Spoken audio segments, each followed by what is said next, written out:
Bapak Ibu dan saudara-saudari yang terkasih, tema perayaan ini itu apa ya tadi? Ibadah itu ada temanya ya. Temanya apa? 3 malaikat dalam satu keluarga. 3 malaikat dalam satu keluarga. Berjalan bersama dengan satu harapan. Berjalan bersama dengan satu harapan. Sudahkah berjalan bersama? Sudahkah menjadi keluarga yang baik? Enggak, maksudnya dalam PD ini sudahkah menjadi keluarga yang baik? Yakin?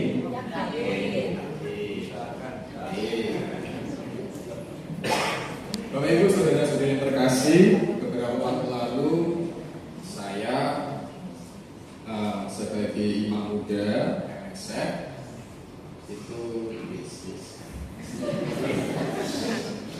sebagai imam muda MSF harus mengikuti kursus pastoral keluarga, karena kami itu para imam yang kebanyakan berkarya di bidang keluarga MSF, misionaris keluarga kudus. Dan dalam perjalanan kursus itu ada banyak hal yang dibagikan, disampaikan, dan berjumpa pula dengan keluarga-keluarga yang sungguh berjuang di dalam hidupnya. Dan semua keluarga tentunya berjuang. Saya yakin tidak ada yang baik-baik saja. Menurut Bapak Ibu, saudara-saudari di sini, apakah Yesus lahir dari keluarga yang sempurna? Tidak. Siapa yang jawab tidak? Siapa yang jawab ya? Siapa yang jawab tidak? Tidak. Siapa yang jawab ya? Tidak. Jawab apa ya? Tidak berani jawab. Yesus juga tidak lahir dari keluarga yang sempurna. Kenapa begitu? Bisa dilihat di mana? Bisa dilihat di daftar silsilah Yesus. Lihatlah silsilah Yesus. Tidak semua pribadinya sempurna. Salah satu tokoh yang paling berdosa saja Daud, betul sekali.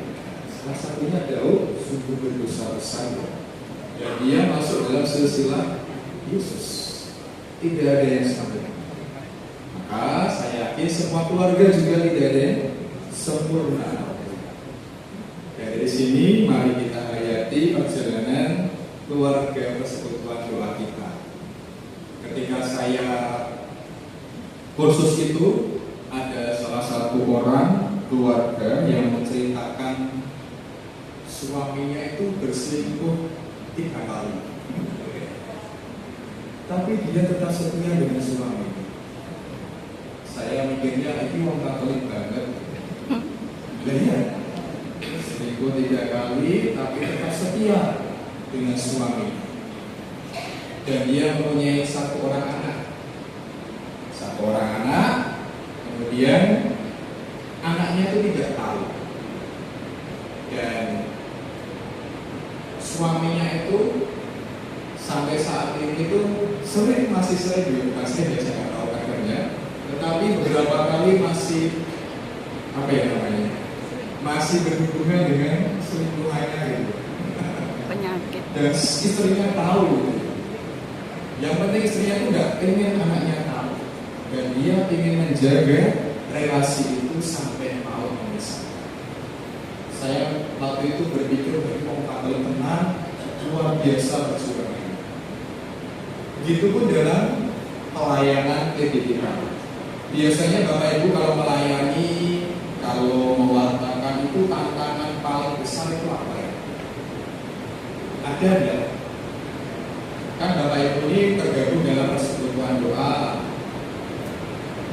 Nah, tantangan paling besar dalam melayani itu apa? Ada yang mau jawab? Ada nggak? Atau tidak ada? Tidak ada? Ada. Kalau ada apa? Biasanya tantangan yang besar apa?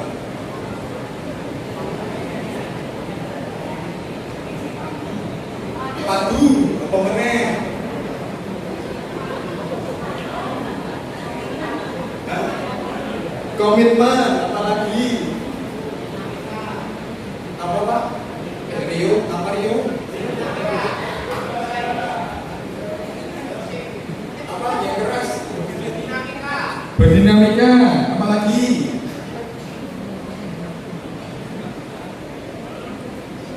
Paling besar ya, paling itu dari satu aja. Diri sendiri.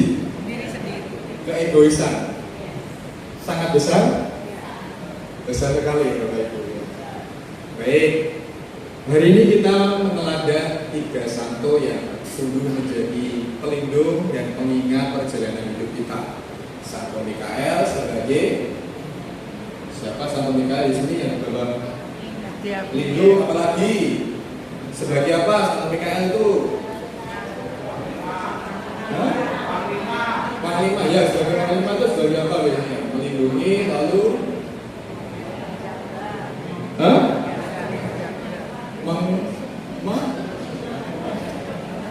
lu ada tahu nih yang Mikael. Kekuatan Allah, apa lagi?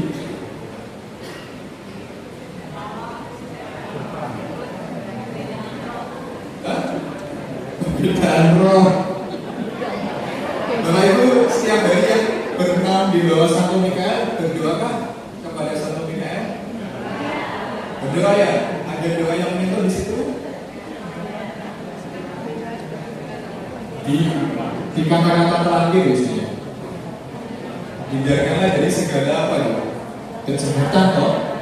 Nah, itu Mikael. Lalu Gabriel gampang ya. Gembira, ya. Membuat diri Allah. Lalu kalau Rafael, ada kisahnya siapa? Tobi, selain Tobi.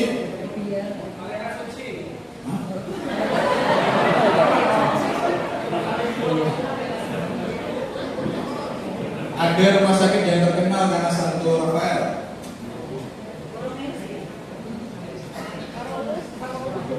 Ada apa? Iya, itu ada dasarnya karena Santo Rafael. Rumah sakit apa? Rumah sakit Bethesda.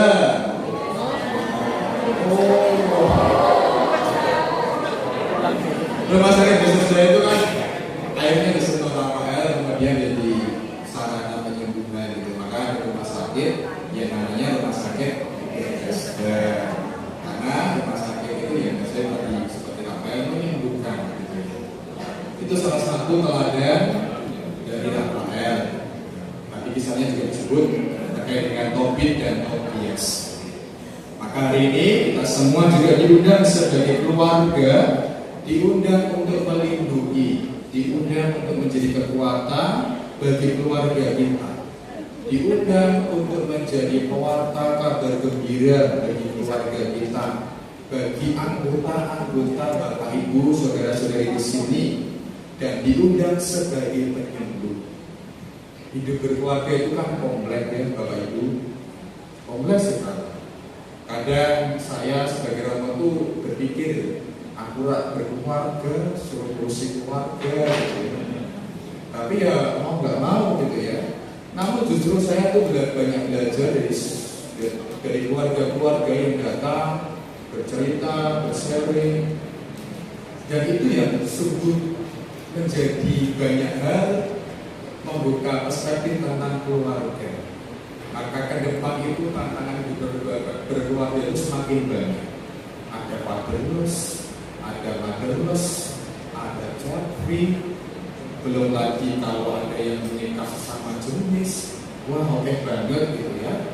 Maka mari kita sebagai keluarga di sini, sebagai keluarga rohani di sini, kita diundang tadi untuk meneladani 3 malaikat agung, menjadi kekuatan, menjadi pelindung bagi siapapun yang bernaung di bawah keluarga kita, keluarga rohani ataupun keluarga inti Bapak Ibu. Kita juga diundang sebagai pewarta kabar gembira. Mungkin gampang ya mewartakan kabar gembira di sini, di sekitar sini. Kalau di luar Jawa, di Kalimantan itu, selain kita harus mewartakan kabar gembira, kita harus menemukan sukacita di dalam pelayanan. Itu yang kadang tidak mudah. Menemukan sukacita. Yang mewartakan kegembiraan itu kan gampang, tapi menemukan sukacita itu yang kadang tidak mudah. Nah, kita dipanggil untuk juga menemukan sukacita dalam pelayanan. Kalau pelayanan merasa sukacita, berarti ketika kita meskipun capek, meskipun lelah, ya ada damai di hati. Itu berarti kita bersukacita. Pelayanan yang sukacita. Di samping itu, kita juga diundang untuk menjadi pelayan yang menyembuhkan, menyebarkan berita-berita yang sungguh menguatkan. Jangan jadi orang yang toksik, tetapi jadilah orang yang sungguh menguatkan. Banyak keluarga butuh dikuatkan, butuh diteguhkan. Ketika saya mendengar tadi salah satu sering keluarga lagi, dia luar biasa perjuangan, dan dia menjadi salah seorang yang masih tetap mewartakan dengan sukacita, mewartakan keahlian yang dia punya, mewartakan talenta yang sudah didapat secara cuma-cuma untuk membantu banyak keluarga. Maka kalau temanya tadi keluarga, salah satunya keluarga yang diajak berjalan bersama, ya mari kita berjalan bersama demi keluarga rohani kita. Dan mari kita praktekkan juga di dalam naungan keluarga inti kita. Lalu di samping itu, ini kan bulan-bulan September gitu ya. Bulan September isinya apa gitu ya. Kalau di media sosial, di TikTok itu kan banyak yang buat konten September isinya apa gitu ya. Nah, bulan September itu identik dengan bulan apa Bapak Ibu? Absusi. Bulan apa? Bulan Kitab Suci. Sudahkah Bapak Ibu, saudara-saudari di sini membaca Kitab Suci? Aku belum. Belum ya. Saya ingin membagikan satu tips. Boleh dicontoh, boleh tidak gitu ya. Kitab Suci itu kan salah satu pilar iman orang Katolik. Jadi pilar iman orang Katolik itu ada 3: Kitab Suci, tradisi, dan magisterium. Nah, Kitab Suci kalau pilarnya nggak kuat, goyong kok.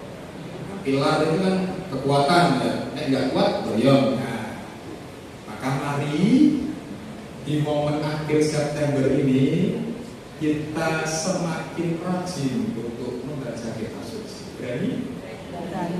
Saya berikan satu tips baca Kitab Suci. Cukup 5 menit sehari. Bisa? Berani? Sehari itu kan ada 24 jam. 24 jam dikali 60 berarti 1.400-an. 1.400 menit cukup 5 menit sehari. 5 menit sehari, 5 tahun selesai. Benar ini, gak percaya? Saya berani berkata begini karena saya sudah membuktikannya. Saya tuh kelas 5 SD sudah diminta orang tua baca Kitab Suci. Mas, coba membaca Kitab Suci. Saya baca Kitab Suci ini mana sehari kok 5 tahun selesai. Dari kelas 5 SD sampai kelas 3 SMP. Setiap hari cuma 5 menit.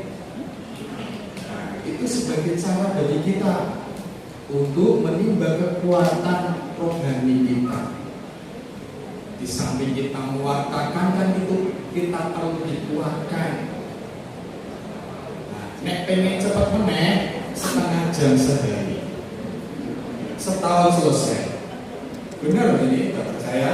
Saya tahu rohani itu baca Kitab Suci setengah jam, setahun selesai. Makanya 2 kali kata Kitab Suci.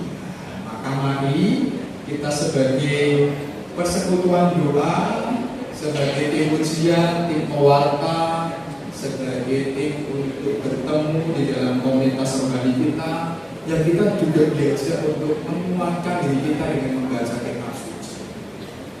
Nggak mudah, nggak apa-apa, bacalah. Tantangannya tuh pasti banyak, saya yakin bosan, berhenti, nggak mudah, malas, ya sudah ditinggalkan. Tapi itu sebagai salah satu pilarnya orang Katolik. Dari situ kita bisa belajar, kalau kita membaca rutin, kita belajar kesetiaan. Dalam keluarga kita dipanggil juga untuk setia. Setia melayani, setia mewartakan, setia menjadi kekuatan, setia menjadi pewarta kabar gembira, setia menjadi penyembuh di dalam perjalanan hidup kita. Maka mari kita praktekkan di dalam keluarga kita, gitu ya. Gak harus lama-lama, cukup 5 menit gitu. 5 tahun selesai, saya yakin. Nanti saya tunggu laporannya ya Bapak Ibu. 5 tahun ke depan saya sudah selesai baca kitab suci. Saya tuh pernah berjumpa dengan salah seorang, dia itu stres karena ditinggal istrinya. Kemudian mengurung di kamar. Mengurung di kamar, apa yang kita buat? Membaca kitab suci. Dan dari situ dia dipulihkan. Dan bahkan menjadi pendoa bagi mereka-mereka yang membutuhkan. Itu rumahnya dekat rumah saya. Bahkan dia itu menjadi pendoa, ada komunitas doa tapi bukan PT, tapi komunitas doa yang dimana seringnya itu mendoakan orang yang sakit, seringnya juga mendoakan orang yang kejawen. Kejawen itu apa ya? Maksudnya masih nyimpan pusaka. Jadi rumah saya kan di desa, gitu ya. Jadi kadang masih banyak orang yang masih menyimpan pusaka. Nah, suatu ketika itu saya pernah melihat pusaka-pusakanya itu digerindoni di dekat rumah, gitu. Kan menakutkan. Tetapi dari situ saya banyak belajar bahwa kitab suci itu sungguh menguatkan dan memulihkan, gitu ya. Maka dengan komunitas ini menyembuhkan banyak orang. Didoakan mereka yang sakit, mereka yang kejawetan. Maka kita kan persekutuan doa. Nah, kita juga bisa melatihkan untuk mendoakan mereka yang sakit, mereka yang jauh dari Allah. Dalam tanda kutip, jauh dari Allah ya berarti belum mengenal Allah dengan baik. Seperti Nathanael, seperti tadi siapa namanya Filipus, kita diundang untuk semakin mengenal Allah dengan kerendahan hati kita. Banyak orang yang jadi Tuhan, tapi hanya satu Tuhan yang jadi manusia. Maka kita perlu senantiasa rendah hati di dalam pelayanan kita. Apapun yang kita lakukan, semuanya bukan dari diri kita. Saya sebagai Romo pun juga bukan dari saya, tetapi saya sebagai mediator berkat Allah, mediator yang sungguh menguatkan untuk mimpin misa dan sebagainya. Saya bukan yang utama, gitu ya. Ada tuh ketika minyak suci Romo kayak baik, Romo kayak marah, gitu. Bukan gitu ya. Tapi doa itu kan tetap dari Allah. Saya hanya mediator yang sungguh juga berjuang untuk semakin mencintai Allah. Melalui komunitas kita kan kita diajak untuk semakin mencintai Allah dalam hidup kita. Semoga peringatan ini membantu kita untuk tumbuh menjadi keluarga yang terus berjalan bersama di dalam kelemahan pergumulan kita masing-masing, di dalam tantangan pelayanan kita masing-masing. Mari jadikan diri kita sebagai kekuatan, perlindungan, jadikan diri kita sebagai pewarta kabar gembira, dan juga menemukan kasih, menemukan sukacita dalam pelayanan kita, dan kita diajak untuk menjadi penyembuh, kekuatan bagi siapapun mereka yang membutuhkan perhatian. Kemudian kepada Bapa dan Putra dan Roh Kudus.